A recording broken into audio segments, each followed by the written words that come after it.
तो एक बार क्या हुआ कि ब्रह्मा जी में और विष्णु जी में एक तर्क हो गया, आर्गुमेंट, कि सबसे बड़ा कौन। तो ब्रह्मा जी बोले अरे सृष्टि तो मैंने शुरू करी तो मैं बड़ा। विष्णु जी बोले अरे तुम कैसे बड़े हो गए, सृष्टि शुरू कर दिया है वो तो ठीक है, लेकिन पालन करने वाला तो मैं करता हूँ तो मैं बड़ा। अब दोनों में हो रही है होड़।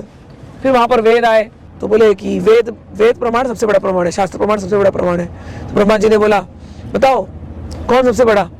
तो वेदों ने बोला जो हमारे वेद का जो प्रमाण है उसके हिसाब से तो शिव जी का नाम आता है। ब्रह्मा जी को आया क्रोध, ऐसा हो ही नहीं सकता। ये दोनों अब ब्रह्मा जी वेदों से लड़ने लगे कि तुमको बोलने वाला भी मैं हूँ, मेरे चार मुँह से तुम निकले और तुम बैठ के शिव की प्रशंसा कर रहे हो। ऐसा वो क्रोध कर ही रहे थे। उसी समय पर वहाँ पर एक शिव भगवान प्रकट हुए और उनके अंदर से एक भीषण रूप प्रकट हुआ और ब्रह्मा जी को और घमंड आ गया। शिव जी को देखते बोलते अरे रुद्र बोलो, तुमको मैंने बनाया है। तो क्योंकि रुद्र उनके तीसरे नेत्र से निकले थे ब्रह्मा जी के, रुद्र तुम बताओ इन वेदों को कि बड़ा कौन है, तुमको भी तो प्रकट करने वाला मैं हूँ। ये वेद कहते हैं कि शिव तुम बड़े हो।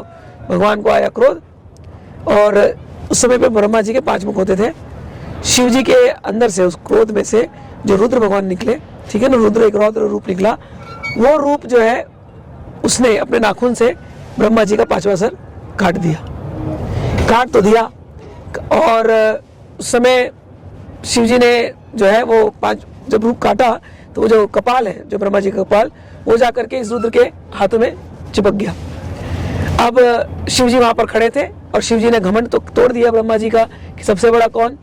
लेकिन वहाँ पर जो रुद्र रूप जो प्रकट हुआ था, जो शिव जी के अंदर से प्रकट हुआ था, उसको भगवान ने आशीर्वाद दिया कि देखो तुमने ब्रह्मा जी का सर काटा, कि वो सर, कहानी का सर जो एसेंस ये है कि वो सर जो अहंकार करता है, जो अपने आप को शिव से बड़ा मानता है, वो सर उसको तो दंड देना ही था, इसलिए तुमने उसको काट दिया। तुमने क्योंकि उसको दंड दिया इसलिए तुम्हारा नाम दंडपाणि काल भैरव होगा।